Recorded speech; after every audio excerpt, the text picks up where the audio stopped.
Sugar, how's it sound right now? Better? Yeah. All right, yo, so check it out. Now, check it out.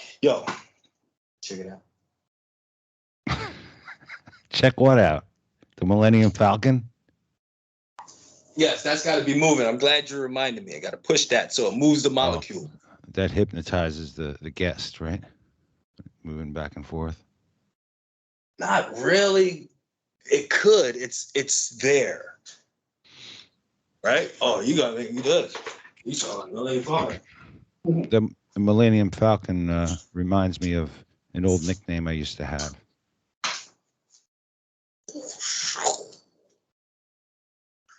They used to call me Hand Solo. You get it? Bobby, what are you doing up at this hour? Bobby, you've been dreaming again.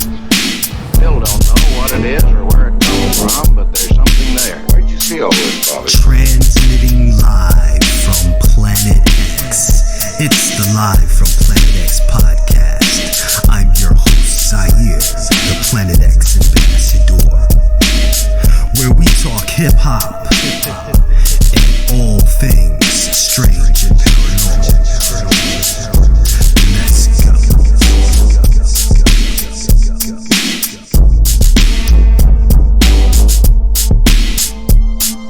Tonight's special guest, the legendary recording engineer, songwriter, and producer, Suga Steve is with us here tonight. So break out your stubs, pack your bowl, get yourself a nice beverage, tidy up your record collection, do whatever you gotta do. Just keep it locked to the Live from the next podcast. Let's go.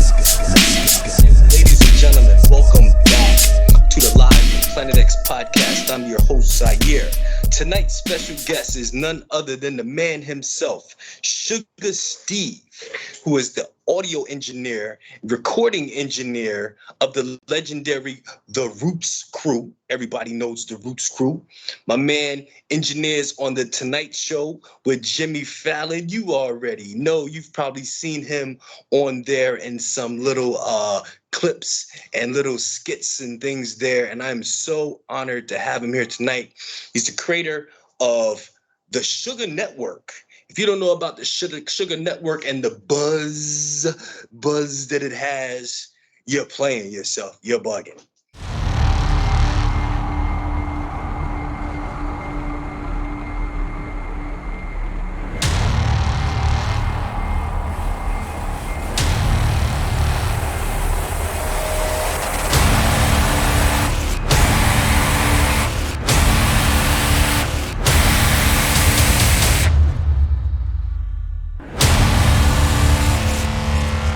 A little love, and we're showing you some love right back. Welcome, Suga Steve, the creator of the Future Rats, is with us here tonight. Suga, welcome. Thank you, Planet X ambassador. I have a question for you. So, if you're the ambassador of Planet X, who's like actually in charge? You know, because you're just the ambassador.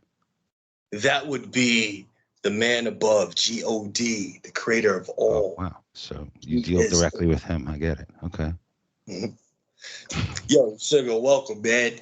Yo, oh, man, this is so fresh, man. Yo, Suga, I got to ask you, man. You know, you're on the Live from Planet X podcast, so we're just going to probably be all over the place with this right now. I'm zoning. But, yo, I can sit here and talk to you about music and all that stuff. We might get into some of that stuff, man. But, yo, let's ask you.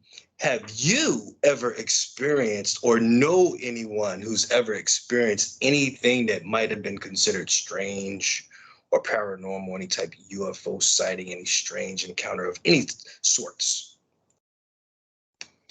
No, I can't say that I have any direct connection to anything like that. Certainly a lot of strange things do happen, unexplainable things. Things that seem more than coincidental.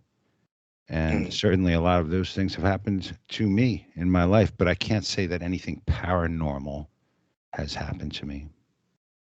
Interesting. What's your take on the Area 51 subject? Do you think that out there in the desert somewhere, the government has some top secret base where they may just be working on experimental aircraft? Or do you in fact believe that there could be some reverse engineering of UFOs that have crashed on the planet? You know what I think about that conspiracy theory and pretty much every other conspiracy theory is that conspiracy theories are intentionally planted by the government to distract us from the real conspiracies that are going on. In other words, while we're all thinking about Area 51, there's an Area 52 that we're not looking at. There's an Area 53 that nobody's talking about. So in answering your actual question, though, no. I think that people, if we weren't supposed to know that Area 51 existed, we wouldn't know that Area 51 existed. Now, what could be the reason for this cloak of shadowacy and trying to hide things from us? What is the reason? What do you think? Like, why all the secrecy? Well, before I answer that, I want to say that cloak of shadowacy is not an actual term or word, but I'm willing to go but you understood what I meant. That's well, the yeah, beauty. I mean, I did understand you, yes. And you're asking me what the reason is for the cloak of shadowacy. Well, I think it probably dates back to national security and not wanting to let other countries know what we're doing with regards to experimental aircraft or anything of that nature. So I don't know, by calling it a cloak of shadowacy, I mean, you're already sort of labeling it as something that is conspiratorial, when really it could just be a military base that we don't want our enemies to know about. Right. There's been reports of all kinds of strangeness. We'll get into that. Yo, Sugar, check it out.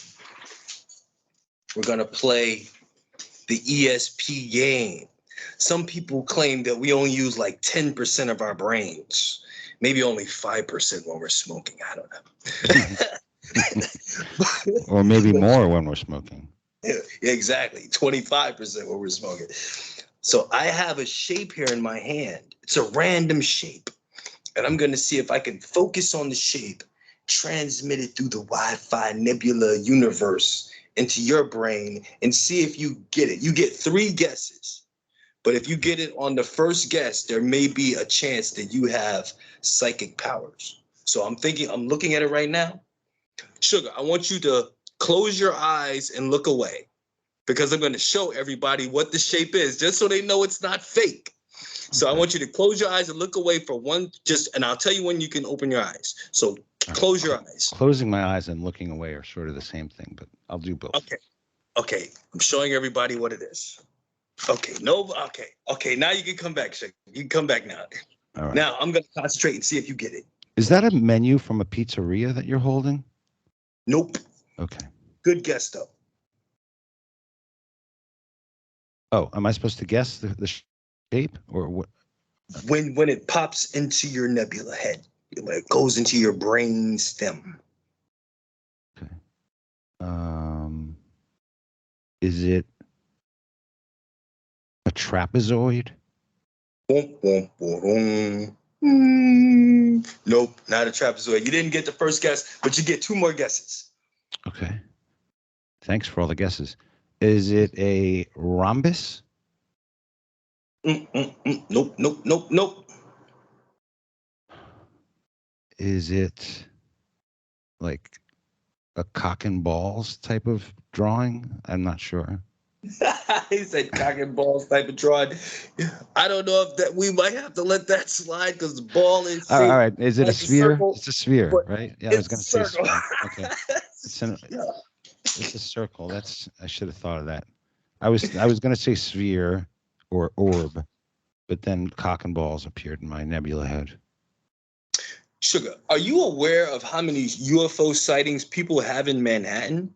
Are you aware of that? I don't know if you're aware. I'm not aware of that. No. Yo, people's be in the tall buildings, right? Because I know you live in the tall building too. But there's so many reports of people who say that they get abducted out of their building. Like they'll go through the wall and they'll be floating and get abducted, like sipped up in a spaceship and taken away and then examined and brought back homes. There's all kind of reports like that. You never heard of those? Yo, there's so many famous stories come out of like skyscrapers in Manhattan.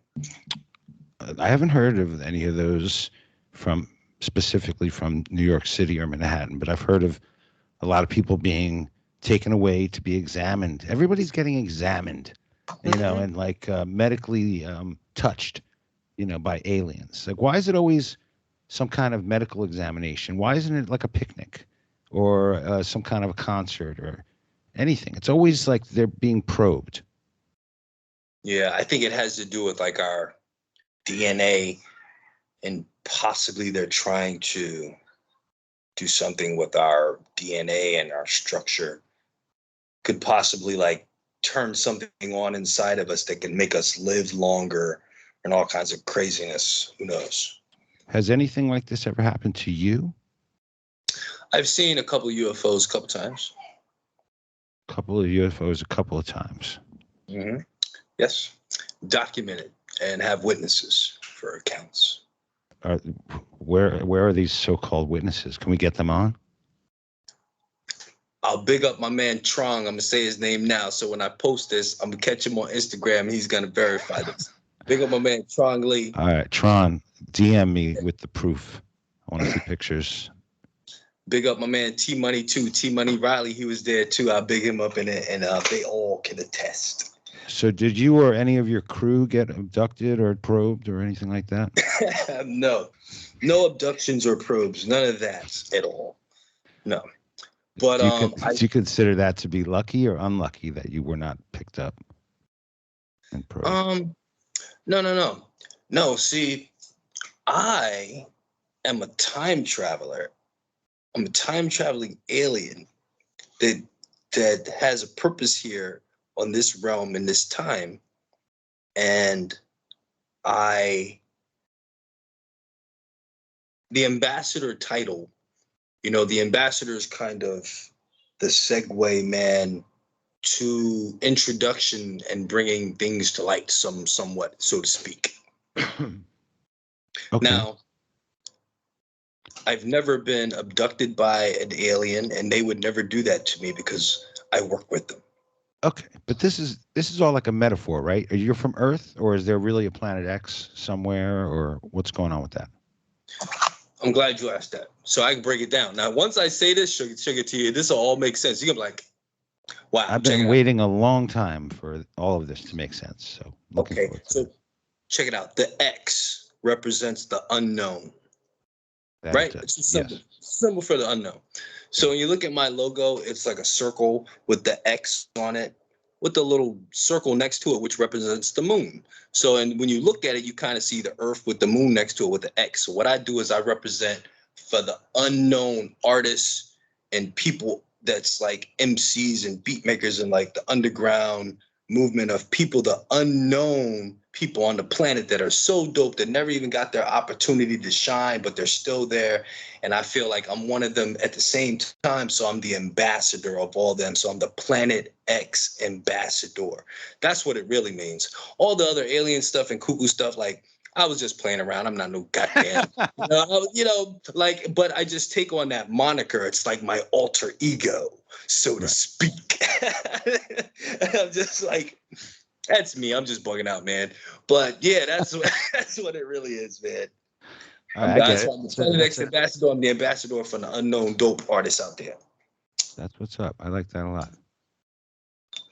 And then I'm into all the kooky subject matter that people don't want to talk about. Loch Ness Monster and Atlantis and Bigfoot. Have you ever seen a Bigfoot? Or, growing up, have you ever thought a Loch Ness Monster or Bigfoot, or somebody seen some kind of strange unknown animal in the woods? I know you have your camping trips at the Yeah, you're at the lake resort getaway camping with you and your sister, where you guys used to go. You used to, have you ever any ghostly stories, any ghastly ghouls or anything strange around the campfire? Well, again, not really, not directly. We would tell ghost stories and things like that, and there was a lake at the camp, and God knows what's at the bottom of it. But as far as Bigfoot, I mean, I dated a girl once who had really big feet, but I've never actually saw Sasquatch or came face to face with that. And I mean, as far as seeing things scary in the woods, if you've ever seen Shakenheimer come out of the woods in the dark, you just don't know what's happening. And speaking of Shakenheimer, this is where we break out our stub, and we're going back with the invisible digital stub right now. I want Sugar to tell the story of the very first time him and Shake met and communicated. Like, what? Like, you guys, this is your first time. This is like Time Machine. You guys are like Felix Unger and Oscar Madison, the Odd Couple, and I'm just using that as a visual reference. But here comes your very first encounter with Shake. What happened? Wow. I spend a lifetime achieving accomplishments that you could be bringing up, but instead you want to know this, which is very cool. I think it's actually more interesting than talking about achievements. But of all of our achievements, you got to look to our friendships as really our greatest achievements on this planet, to be able to. Oh man, I could go on and on about all the people you've recorded and things you've done. Believe me, people can Google all that stuff. Exactly. This is why I'm here. I knew it would be an offbeat interview, so I'm happy about that. But like I was saying, to find a total stranger and for them to become family to you, that's a pretty cool achievement. And Shakenheimer is that to me. He's a brother, family member at this point. I've known him since 1991, and he went to high school with somebody that I went to college with. So after I was done with college and I moved into Manhattan, I ended up living with the guy who I'm referring to, the guy who I went to college with and he went to high school with. And so because I was living with his high school buddy, Shake would always come over. He was also living in Manhattan by then, and he would come over and hang out.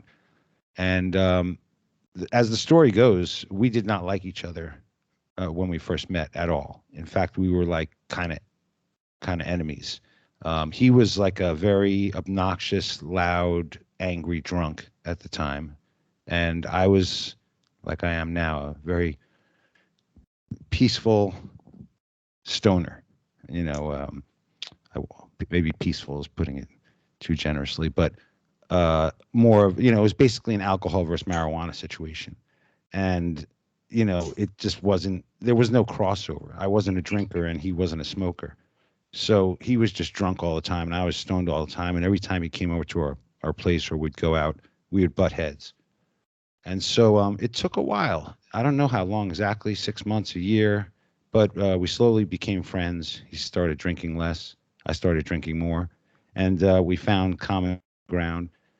And ever since then, it's just been sort of an uphill, not an uphill climb, meaning difficult, but just a steady climb of friendship, to the summit that we're at now, which is, somebody who becomes family.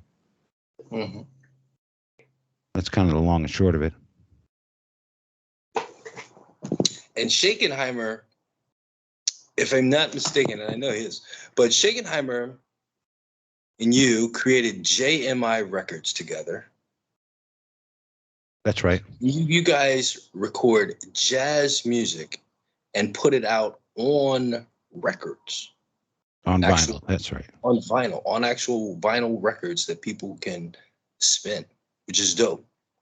Yep. And Shakenheimer's a lawyer, right? He's like a lawyer, right? He is a lawyer. Yes, he's not like a lawyer. He is one. Yeah, Shakenheimer is a lawyer, and you, the dynamic super recording engineer,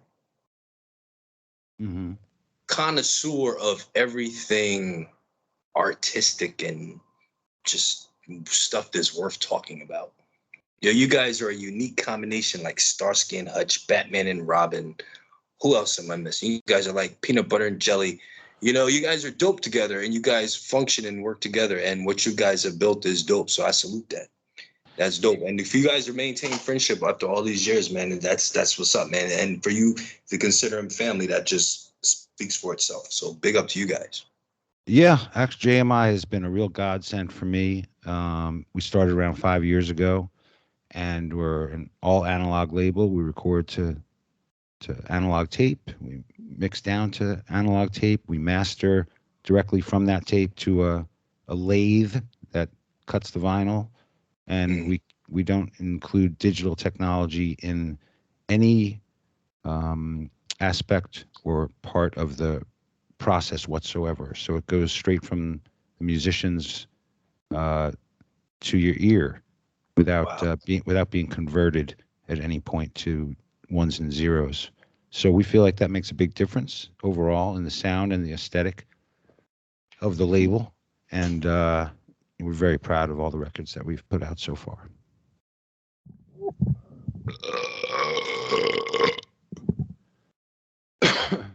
Planet X, come in, Planet X. Anybody, I'll even settle for the ambassador. Is the ambassador there? No, Suga, you there? Yeah, man, I've been here. Yeah, I'm sorry. So, my train of thought. Oh, Suga, what I was saying about you, JMI Records, right? Everything new. We're like, this is the new era. This is like the wild, wild west with all this new cryptocurrency and NFTs and all this stuff popping off where people are like getting big chunks of money and having big come-ups, of getting money. And that allows you to do other things, that gives you a lot of freedom to do other things.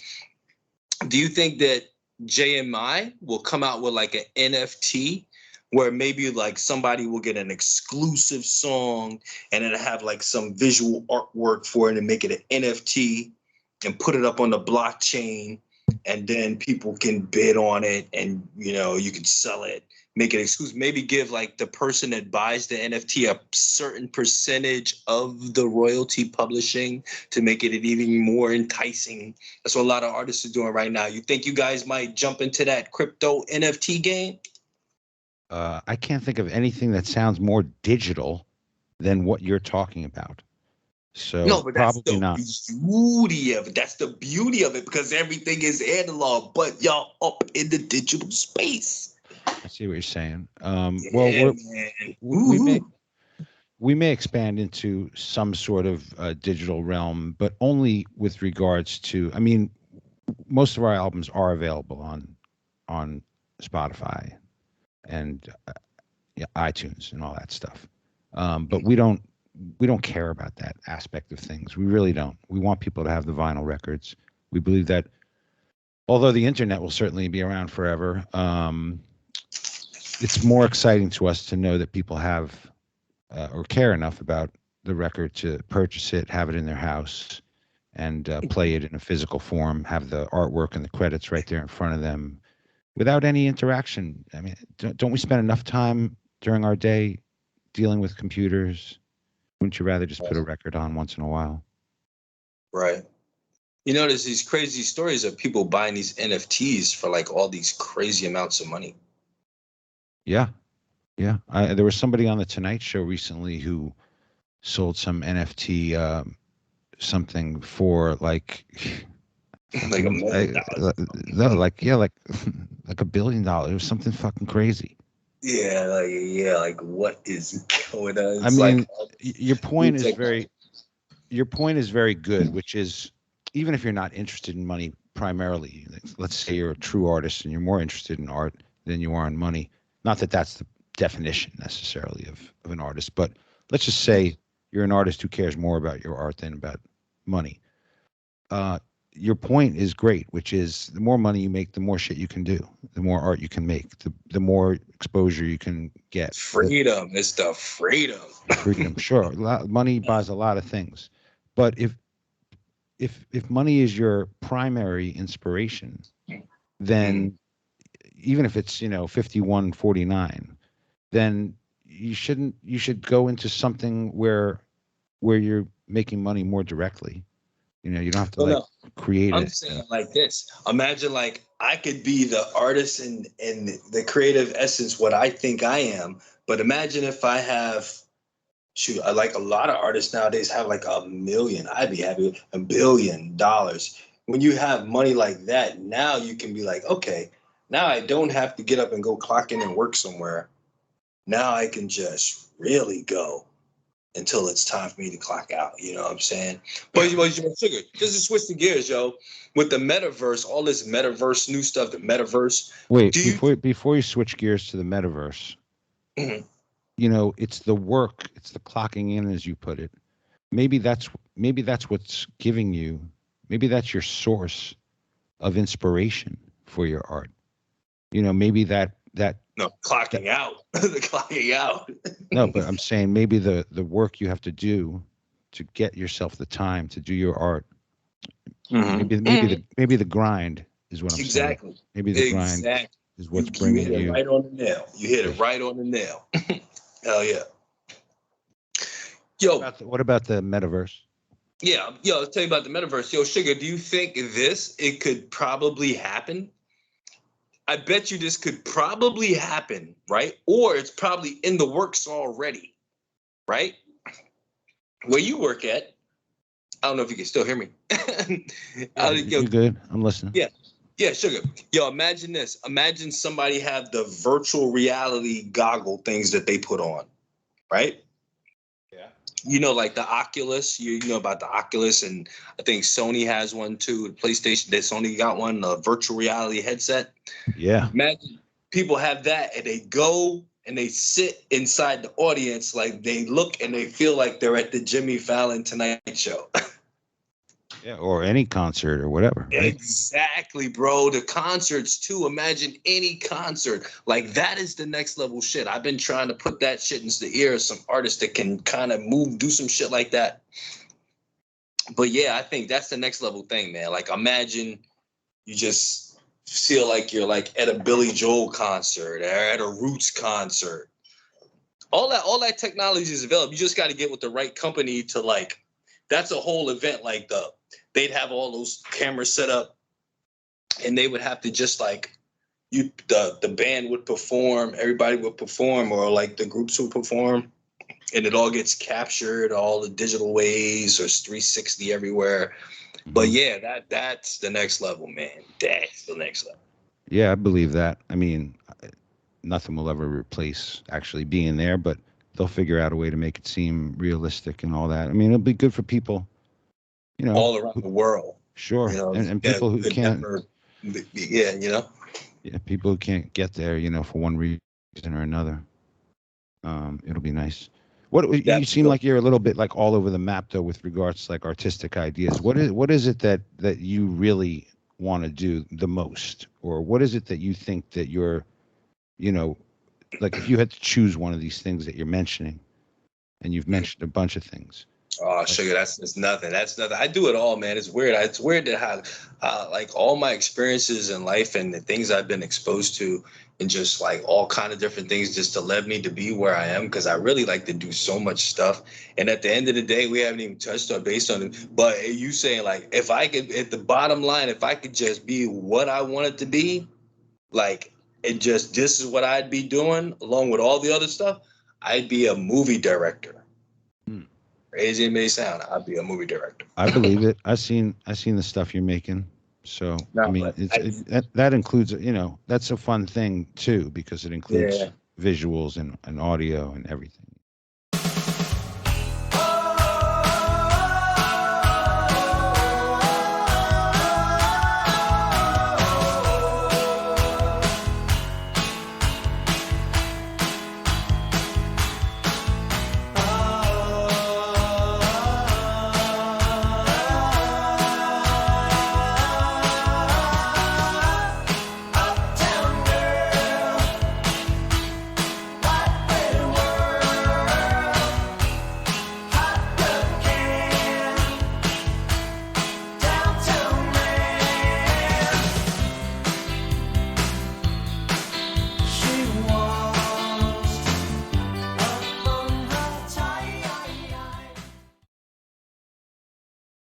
reality stuff, Sugar, you could do all the audio for that shit. Submit your songs you have in archives for all kind of stuff. But yo, I'm telling you, we need to get in on that. And like people out there, like they know that Bitcoin is worth like $43,000. But you can even invest a little bit of money. You can put $1 and on a little percentage of a Bitcoin, you could put $1 into it. And then when Bitcoin goes up, your $1 is going to go up. So I'm encouraging people to get in on all this cryptocurrency and stuff going on. I do not. The views of Zahir or Robert, whatever the heck, the Planet X guy, do not necessarily reflect the views of Suga Steve. I don't see here. Ethereum. So I like the reason why I brought up what I brought up earlier is because I feel like people deep down know what they do best, and that's what people should be doing, what comes naturally to them. And I just don't. I like rhyming and beat making too. I mean, all that stuff too, man. I mean, that's like all the other stuff. But yeah, I mean, I have dreams and aspirations. I want to get into acting, but all that stuff. See, that's what I'm saying. It's like so much stuff. I love to do it all. It's just like all that kind of creative stuff. Like it's crazy. I wish I had a job. I just would work for a movie production company out in California someday, where I would just be one of the people that build shit with wood and saw. Like just being part of all of that grandiose that goes on behind the scene, just to be in there. Like I love shit like that. You know what I'm saying? But I rhyme. I just happen to rhyme and make beats and do all that other shit too. You know what I'm saying? Like that's me, man. And I just love that aspect of it. Like I don't know. It's like kind of hard to explain. I don't know. Yeah, it makes sense. I mean, all that building stuff with your hands is the same concept as making a song or recording a record. It's all building stuff, You know what I used to be into, Sugar, when I was in like my early teens? You remember Fangoria magazine? You ever remember Fangoria magazine? That was like it was a magazine called Fangoria, and it was a special effects magazine, like how they make the rubber masks and all the different special effects back in like the early 90s. Like I used to want to be a special effects makeup artist too back in the day. I was into drawing and all that stuff. And then around that time, that's when I was like dancing and stuff. And then I started getting into the hip hop more so, trying to write my own songs and stuff. But back then, but like the video game, Nintendo era, like I don't know, like George Lucas and Steven Spielberg, those are like Stephen King and all those different dope directors, and there's so many more, Woody Allen and a bunch of other people that I'm forgetting right now. You know what I'm saying? But I don't know. It's like I've always been drawn to that. Like I always want to be part of that for real. Well, yeah, I mean, it's because you're asking me questions, but this is not my interview. This is your interview. No, I tricked you. Yeah, I tricked you into a reverse interview. That's what I do. I love it. So Sugar, what's your favorite sitcom? Current or all time? All time favorite sitcom. Your go-to show to crack up and laugh. Wow. Well, I guess MASH is probably at the top of the list. Klinger. I'm not a big Klinger fan, but yeah, that show really, I think, helped me with my sense of humor and timing and all kinds of things like that. And it's a deep show too, so I mean, it's helped me along other lines too. But yeah, Alan Alda is really a comedic genius, and everybody who worked on that show was great. I really love MASH. Well, yeah, you only asked for one, so. My mom and dad used to watch MASH. I used to watch MASH all the time, and they used to watch MASH back in the day. That's how I got put on the MASH. Yeah, MASH is dope. Mm-hmm. What's your favorite all-time sitcom? My all-time favorite sitcom? Ooh. I'd probably say... I'll let you think. I wasn't a big fan of the Good Times. I say Good Times. Oh wow, it's in my top 5. But man, Good Times is the shit for real. They George, I was thinking the Jeffersons too, but Good Times, I say I put them up there. And there's so many other ones too that I like. Yeah, that era. We'll never see that era again, man. Yeah, I don't know. Yeah, I mean, I'm sure there's a lot of great sitcoms out these days, but yeah, there's something special going on back there. Right? Yo, Sugar, let me ask you this, man. The subject of where do we want to go with this?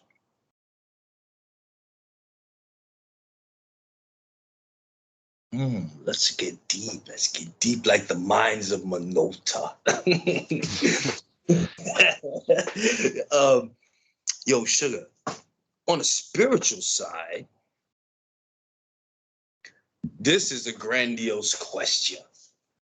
What do you think is the meaning of life?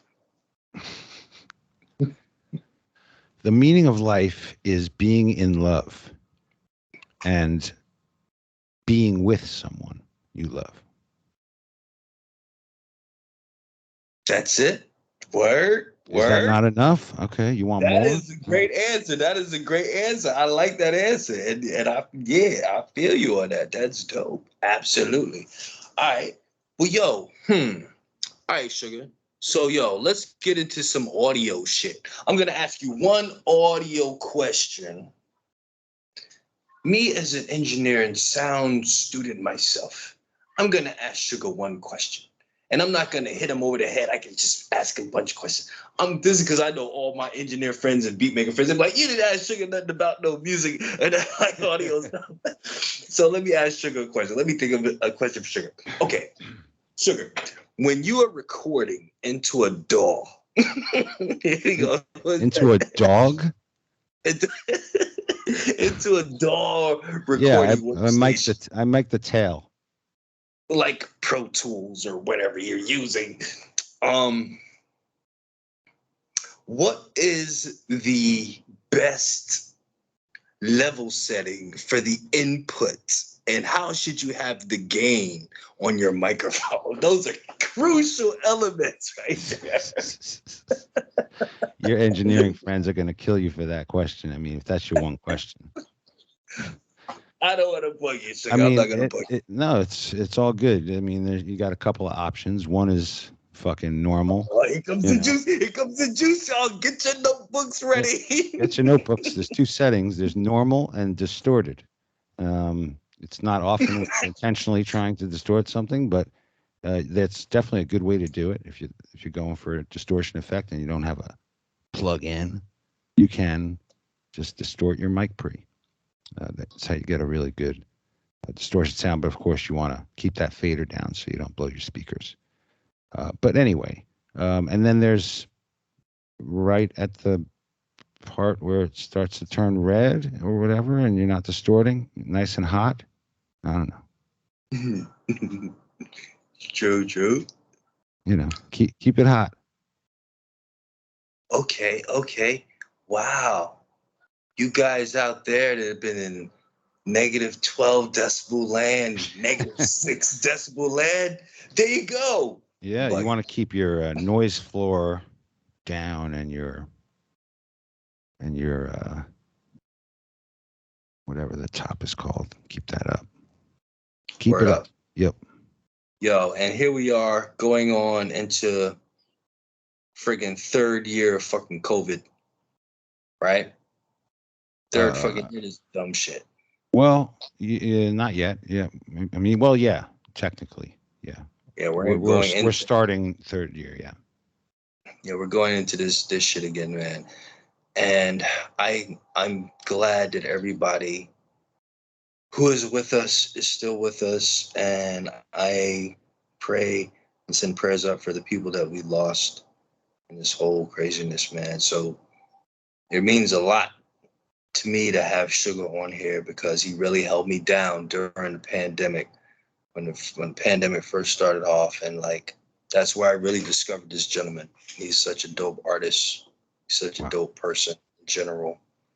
And yeah, man, give mad props to Sugar and this whole movement, the whole network, network keeps changing names. I don't even know what to call it nowadays sometimes, but I know it's the Cat Network right now. This, but the BBN and the whole Sugar Network and all the people out there, man. So thank you, man, for coming on my podcast and being with me here tonight, man. And by the grace of God, I'm still here. We've lost a lot of people, so everybody stay safe. And I'm glad that Sugar got on my podcast tonight, man. And the podcast is not over. I just want to interject that. So I was like, yeah, that's kind of short interview. No, I just want to just interject that. And I can endorse what you just said. We've all lost New York noises. New York noises, all those days, man. For real. Yeah, New York. But Sugar, let me flip to you to another question, man. I don't want to get too caught up in the COVID pandemic and all that with all the different strands that's coming out. But let me switch the gears, man. I don't want to get too sobby. But what was your first memory that you can remember? Like, what was your first memory introduction of hip hop? Oh, wow.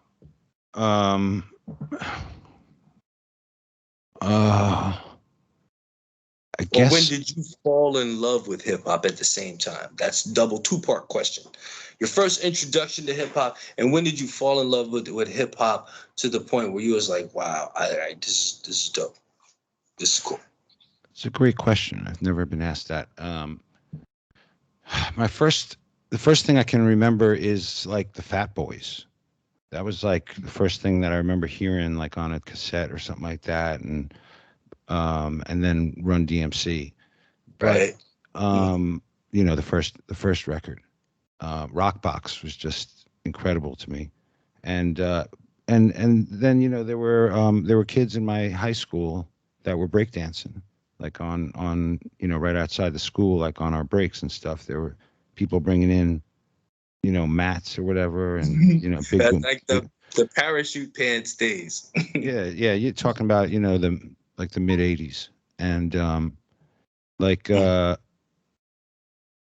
early to mid 80s, I guess, is what I'm talking about. And people bringing their boom boxes, to school and all that. And I remember a lot, watching people break dance, and then the Fat Boys and Run DMC, and and answering the second part of your question.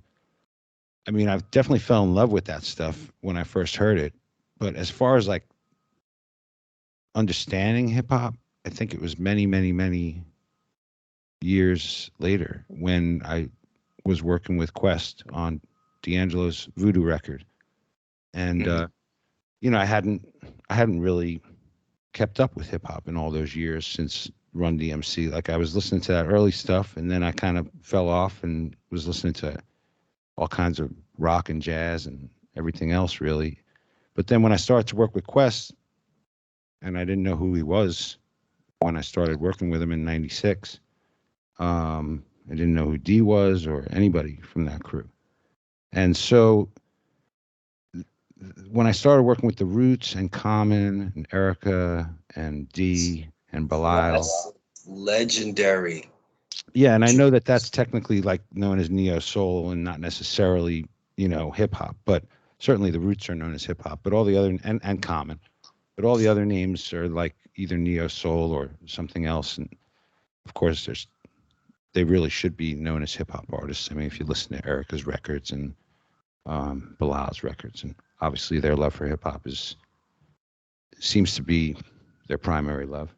But I mean, inspiration. But anyway, once I put that together, what they were doing and how they were incorporating hip hop into their music, that's when I start to understand what hip hop was bringing to the world. Seeing Questlove's love for hip hop, and D'Angelo's love for hip hop, and Erykah's love for hip hop, and watching Common work, and watching Dilla work, and watching all those cats work, I was like, okay, like that's when I couldn't fall in love with it until I like fucking stood it. I understood the early stuff, but I didn't understand what what had happened with hip hop between the 80s and the 2000s, you know. Right. And wow, Sugar, you just mentioned so many dope artists, man. And the one that sticks out to me, I mean, like Common and all the Erykah Badu and all those. But I mean, wow, you said Jay Dilla. You said you watching them work. Like, I don't think I've ever heard you tell a story about. I probably haven't. Maybe I missed it. But you were like in the studio or like around Jay Dilla during some production and recording stuff? Yeah, he was. Wow. He came to Electric Lady Studios where I was working during the Water for Chocolate, Common's Water for Chocolate album, and he was Right. making beats in Studio A for that record, and I was an assistant engineer on that session, and yeah, I was watching, and I didn't know who he was either. Did he have the MPC 3000? Was that what he was using? He didn't bring his gear, so he was actually using my MPC 2000. Wow. Holy crap. That's crazy. RIP to Jay Dilla was banging out on Sugar's MPC 2000. That right there is a GIF. Yeah, That is a pause GIF. We're gonna edit that into a GIF, Sugar. Oh, And yeah. we're gonna give yeah, I'm just wow. I thought you meant like it was a gift, you know, that he used my machine, which it was. On the bottom No, of that the is amazing. Wow. yeah, on the bottom of the MPC, which I still have, we have it at the studio. Quest still uses it. I put a Electric Lady sticker on the bottom of the MPC underneath, and I wrote, "This was used by Jay Dilla and Questlove." Man, that's going in the Smithsonian. Yeah, I mean, hopefully someday we can send it off to somebody.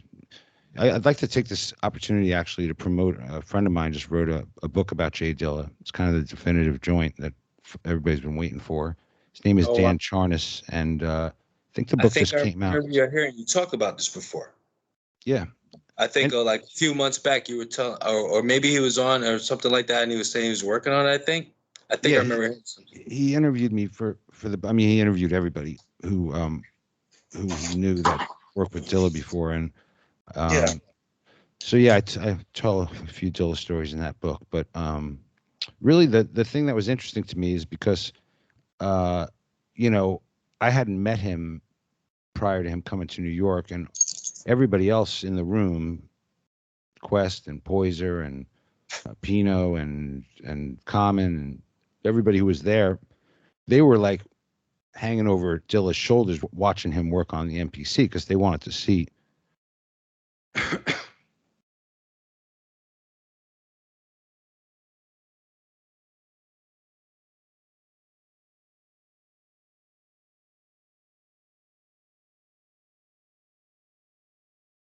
I'm sorry. I'm sorry, Sugar. I'm back. Okay. Because they were like hanging over his shoulders, trying to watch him work, see like, you know, how he does what he does. And I was like, damn, all these legends are like worshiping on this guy. And I was like, this guy must be the shit, you know? And then slowly over the years, Quest has schooled me on every single Jay Dilla beat, you know, and the history of each beat and where it comes from and what he did to make it. Like he's constantly still finding new stuff. He'll hear some old song and say, "You got to be kidding me," you know, and like he'll find a Dilla sample and be like, I cannot believe he did that to that, you know, like. So it's amazing. That's I don't know, maybe that's what I was waiting for with hip hop was like, and don't get me wrong, there's artistry from day one in hip hop. I get it. I've heard how hip hop started as an art form and as a culture and everything else on Questlove Supreme for the last 5 years, and I get it. What people were doing with turntables and turning the art of DJing into this new art form. I mean, it's incredible.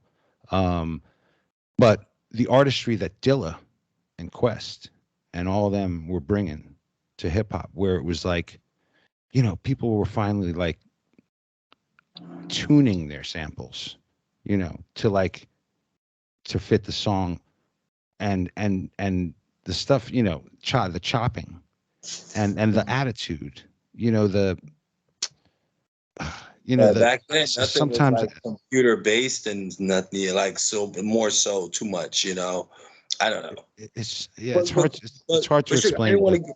I know you. Yeah. I'm loving the feeling that you're giving me. But I want to ask you just to interject in there. When he was there and was working on your machine, did you get any? Did you learn anything from him while he was working on the machine? Like, did you catch anything, or like, did you see like something like you learned? Like, did you remember maybe like, oh shit, I didn't, Nothing specifically that I can remember. No. Right. Damn. Could you divulge any joints that he did on your MP? It's like the beats. Yeah, all the ones that you hear on Water for Chocolate, I believe. Were, oh, really? Oh, damn! Yeah. Wow! Holy shit! That is wow. Sugar, that's crazy, fam. That's like 1 in a billion. Yeah, I mean, it's just a weird story. I bought an MPC because I was trying to learn how to use it. I wanted my own one, and then the studio, Electric Lady, they didn't have their own, so they were using mine as a rental. They would rent mine out to certain sessions when a session needed an MP, and so I was actually getting paid I was renting that MP I was getting paid by MCA, I guess, which was by the label, right? Yeah, but like just 125 a day or something like that. Wow. Yo, Questlove, man, he is amazing, man. Like I would love to meet him one day and just chop it up with him and just chop it up with him. But I know for a fact, because of what you said, he is like a workaholic, man. From what you see and being so close to like knowing him, what do you think and I don't know like your opinion, but I would just say, like, what do you think is his drive? Like, what drives him? Well, I'd only be guessing. I'm not him, but right. What drives him? I think a sense of history. A sense. I think it's what drives a lot of artists. Maybe he has a case of it, more serious case of it than others. But you want to be part of this history. You want to be part of music history. And you want to leave behind a legacy and a catalog, and you want people to enjoy your music and get joy from your music for centuries and generations, and so I think that's really, once you understand music history the way that he does, and more specifically record collecting, you want it's an amazing feeling to be able to put on a record knowing that nobody on the record is alive anymore, and they're alive as fuck on the record out of your speakers. Yeah. Amen. So I think it's something in there that's motivating him to leave as much behind as possible. That's what motivates me too. Sugar, here comes a baseball right. A curveball coming to you. I'm just going to ask you this. Might not be expecting this, but when in your career of everything that you've done and accomplished, at what point was it? Because I know you've told some funny stories about being in the studios with artists and stuff, and funny wild stories that happened. But when was it for you when you realized you was like, oh shit, we are the shit? like when did you realize, yo, I am the shit? What do you mean? I am, when did you realize, oh shit, you know what? I fucking made it. Like, when was that moment where you was like, holy shit, I fucking made it? I fucking did it. I did it. Well, I guess you got to point at Wise Up Ghost with Elvis Costello and The Roots. He's always been my favorite artist, and worked with The Roots for so long, and then got to co-produce and engineer and co-write songs with Quest and Elvis. And it's funny because I have to say that, I might have had feelings prior to that of like, oh wow, you know, like I never thought this would happen. But as far as like I made it, I'd have to say Wise Up Ghost. I called my dad, who's been, you know, certainly a supporter of mine my entire life, but he's also always had this bit of a, you know, you're not going to make it kind of attitude towards me also. And when I got Wise Up Ghost, you know, I called him and I was like, look, I'm doing this album with my all-time favorite artist. He's in the Rock and Roll Hall of Fame. He's, you know, like, you know, I've been listening to him my whole life, you know, and I'm you know, it's on Blue Note, and it's like, you have to give me this, like, you have to say it. And he's like, yeah. He's like, you did it. You did it, you know? And so I was like, yes, I won that battle before this motherfucker dies. Yes. Oh, man, that is so great, man. Awesome, man. God bless you, man. You're a great person, man. My dude, Suga Steve, man. From Planet X Podcast, man. We just chopping it up. So, yo, let's move on. Let's see what I can hit you with. Yo, Suga, what do you think? 2022, New Year popping off. We're 3 weeks into the new year. What can people look forward to with you, Lord willing, for the new year? And how can people follow you? Everybody's at Suga Steve. I'll put the link to JMI Records and all that stuff below in the bio for the video. You just click in the description to be down there and hit thumbs up if you like this episode. Please subscribe, tell a friend, tell a friend. But yo, Suga, what can people look forward to in 2022? More stubs? What's going on? All right. Well, we just started a new show on Wow 110. That's MTT's online radio station. Wow110.net is where you can hear a brand new show that I've started. That's going to be going on for about 3 years, every single day, Monday through Monday, every day, for 1,000 straight days. I got a show. Did you say 3 years? This man just called out 3 years. It's 1,000 straight consecutive shows that happen at 1:10 p.m. every single day on wow110.net. So it's 80 minutes. It's from 1:10 to 2:30, and it's just mixtapes that I've made over the years of great music, essentially. Oh my gosh, that's amazing! Holy shit, damn! So you need wow, and tell Wow 110 they need to throw that up on YouTube too, for real, for real. Well, it's just audio, but yeah. But yeah, throw that up on YouTube on the Wow 110 YouTube channel. Another another medium for the world to push play on. You know what I'm saying? Right. That's dope. I would love to get because I be listening to music when I'm like just doing whatever. I don't care what I'm doing. Everything I do, I don't care if I'm washing the dishes, cleaning up, when I'm not working or on break, when I wake up in the morning, driving, whatever. I'm always listening to music, so I love to have some shit to listen to. It's like I just, yeah. It's 1:10 So I see p.m. like things like that.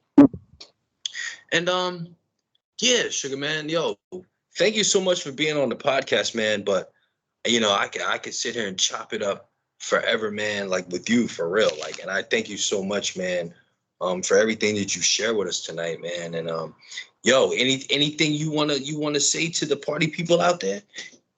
The party people? Party people. Yeah, I do. Hello, party people. Let's keep the party going. Let's keep it moving. Let's continue. It's the most important thing. Keep the dream and drive, and fun is important. Don't forget to have some. Hell yeah. Boom.